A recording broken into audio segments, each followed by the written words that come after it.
I am Michelle, and I was addicted to heroin, meth, amphetamine, and alcohol.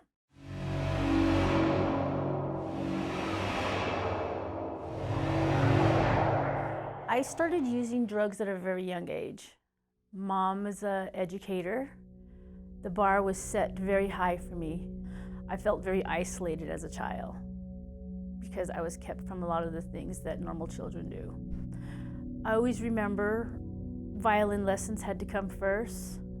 My piano had to come first.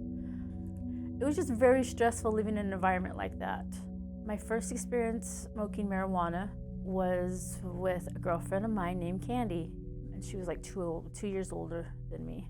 It made me forget everything that was bothersome at that age. I hid it for a good while. I did. I'd isolate a lot. I'd come home, but she'd notice with the friends that I was hanging out with had changed. I don't think at a young age I started to bring it home until probably junior high.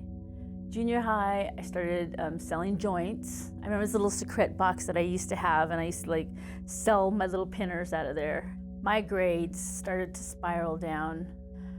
I didn't find anything of interest anymore. The books I once used to like weren't of interest. My sports was not of interest. I'd say a month before Mom saw. I used to get my ass beat. It was very hard because the more I got into my addiction, the more I got my butt beat. I knew that if I kept doing what I was doing, then I would easily anger my mom, and it was a way to get back to my mom. My brother's not born until later on, probably at the age of 15. But there's already drug use going on before my brother was born, so I was an only child for a very long time. The boyfriend at the time, these people were not who my mom expected me to be, so of course that was going to be something that was going to become vital at a later age. I couldn't date until I was about 17, so a lot of the things that I did I had to sneak out. And I hid that from my mom for a long time, just because of the fact that no daughter of hers was going to be dating, going to be hanging out with trash. I went from hanging out with my honors classes to people in remedial classes. Cocaine was a rush for me. It was something that I liked. That stimulant was very euphoric. I did lots of it. So my drug use was head on quick. I already knew I had that addictive personality because I liked the high. So my first boyfriend becomes the father of my child, my eldest child. I've got 2 children. He comes from the wrong side of the tracks, of course, and he's the love of my life. So we do a lot of hustling, a lot of drug running together. The first experience that I had with some serious drugs was going to California, Compton. This was probably at the age of, I'd say 16. I was 16 by this time. Ran away from home already. My ex and I went to Compton, and we used to go and get PCP. Large bottles of Listerine because PCP looks like Listerine, the color and the odor. So we used to bring bottles of Listerine back full of PCP back to New Mexico. That was one of the experiences that really stands out most to me, because having to go through customs and do all the stuff and carrying a gun, I did all of that. I was actually living in a little Navajo border town in New Mexico called Gallup, New Mexico. Drugs and alcohol are really bad. I-40 goes right through there. It's a stop and go kind of place for drug dropping. I've seen people die. I've seen so many things in my addiction that scared the shit out of me. It didn't stop me from doing what I wanted to do to make that money, because money is a big trigger for me. I love money, and I started to do stuff. I experienced ODing for myself. I've seen other people OD. I've seen things that people shouldn't be able to see and not talk about, because I could be dead sharing this kind of information. A lot of that goes back to that addictive personality. I think one thing that really stands out to me most is the selling of acid. I was selling acid, and I had like, I'd say 120 hits of acid on me.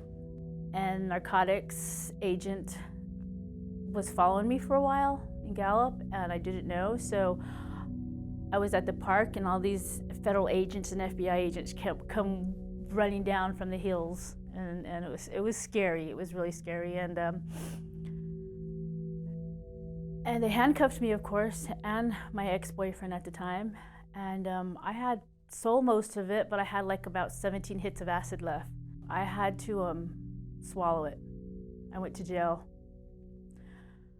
And all those hits of acid, I stayed in jail for a month. And I swear to God, I felt like I was gonna die.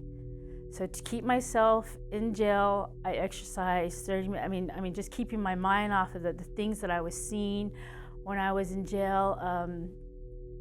Literally, I should have been dead with that amount of acid that I chewed. I felt like I was perma-fried. I really did. My brain was not my own. It took a while for me to come back to literally a little less than a month. I started regaining who I was and what I was doing in there by constantly just exercising in there, just to get my mind right and to be strong. And I prayed a lot. And at that time, I prayed I would never touch drugs again.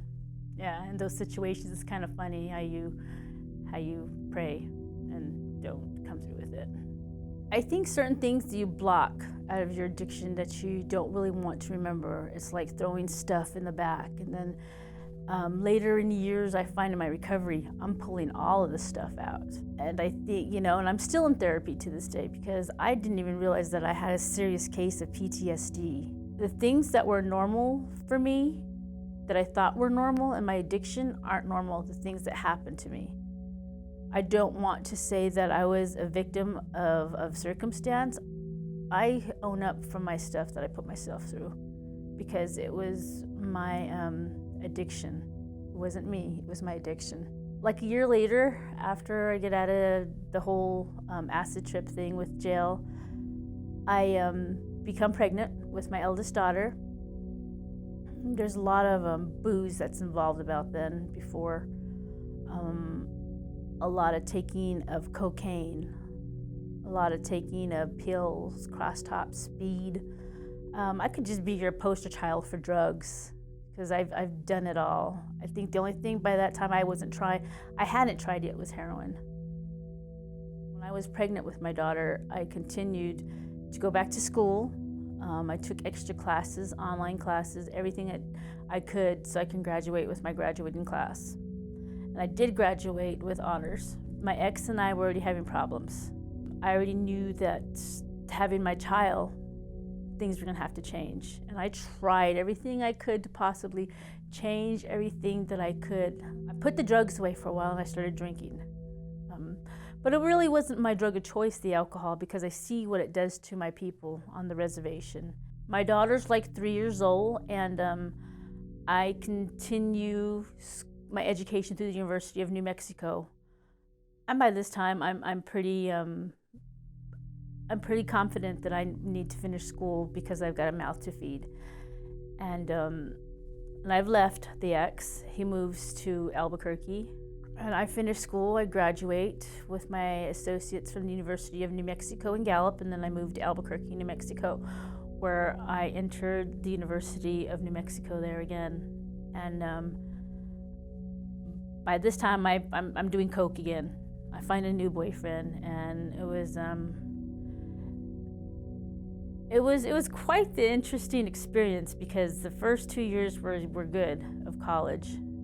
But then I started using more, and my classes started getting harder, and I couldn't study because I was up with my child and she'd be sick, and my second daughter was born.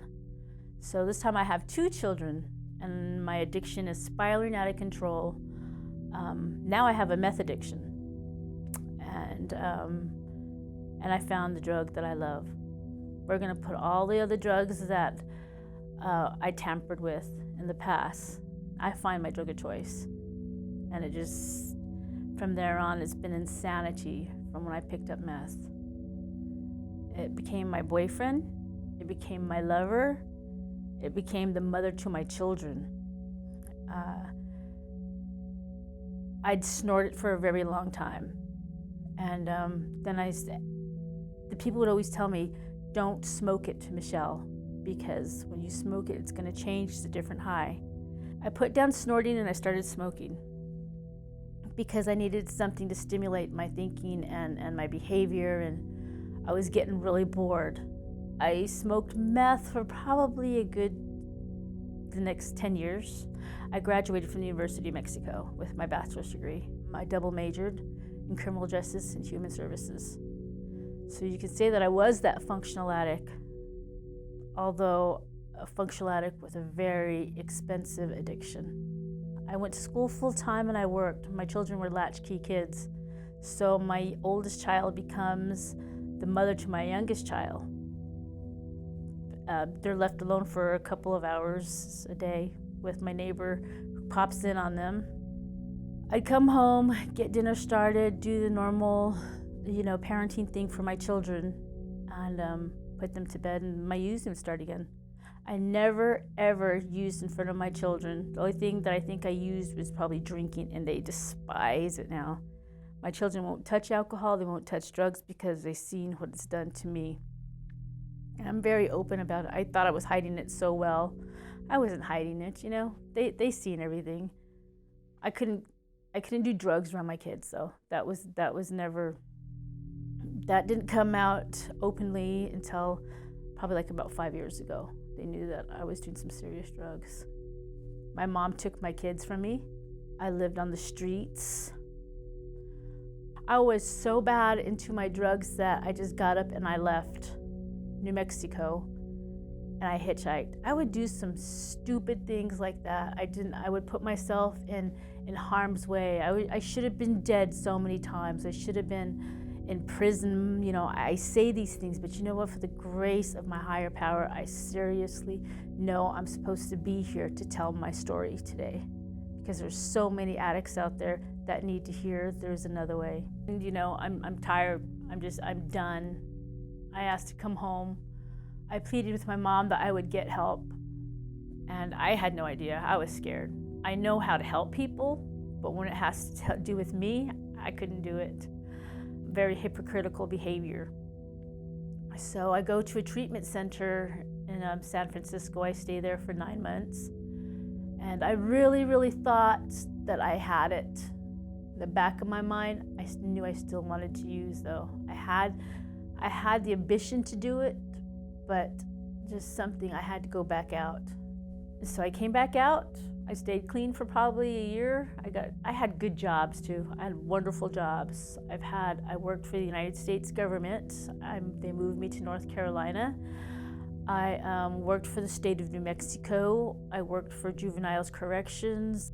I worked for federal places where you have to have clearances. And I would go out to the parking lot and I would smoke meth. I got lonely. I do truly believe that's why I picked up again, because I got very lonely. And I had no friends.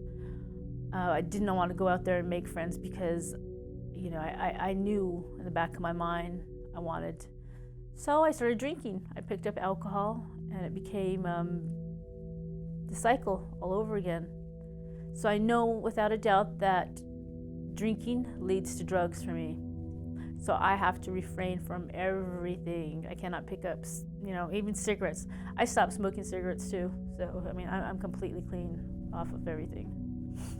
So how did you know to get clean? Did your mom tell you to get clean, or did you figure it out yourself? Well, when you're walking around in the streets of Seattle with the same clothes, having nothing, hungry, digging out of trash bins, not having nothing to your name, I think you pretty much know it's time. Because your brain has a weird way of playing some messed up tricks with you, being on the streets, and your addiction lies to you. And when I would call my mom, that was so heartbreaking, because I didn't want to talk to my kids either, of course, because I didn't want to hear them. So I had a lot of people who were on my side as far as wanting me to beat this addiction of mine. As an addict, you're like the last person to see this. Other people around you who love you very much are the ones that see your patterns of behavior. And for me, I think that I thought that my family was tired of my behavior, which they probably were, but you know what, they're still here for me and they support me in every way. So the people that reached out to me are the people who are in recovery, sobriety. And I still have those people in my life today. I've been drug-free for a year now, so it feels really good. And I have wonderful people who support me. I think that I would tell the people out there who are trying to recover from their addiction, it's there if you really want it. It's how bad you want it. So now in my recovery, I'm regaining the relationship with my children. A lot of it's hard work still, because I know in the back of their mind, they're wondering when the slip is going to come, because that's all I did to them. Their whole life is tell them lies, you know, or relapse after relapse. My mom's and I relationship is getting a whole lot better. It's growing. I'm taking baby steps. I don't expect it to be overnight, and I'm okay with that. I'm okay with that because right now in my recovery, I'm learning more about me, and I think that's really important that I do this, because there's growth. And all this that I have inside of me is so much, it's changed, and the feelings and the thoughts and the clouds are lifting. I don't have all that clouded jar that's going up in my brain. I think for the addict who still suffers, you just got to remember you can do it if you really want it. Of course, because you know what? You're looking at an addict who's still in recovery and who's still fighting the same fight. Good. All right. I'm going to go ahead and cut here. Well, in my active addiction, I tried to do the best I can as a mother, stemming from what I was taught in a strict home, knowing education is the best thing that you can have. Having to share that with my children. My children are both graduating. My eldest graduated from the University of Hawaii.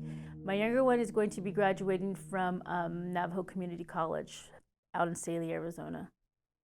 So anything is possible if you really put your mind to it.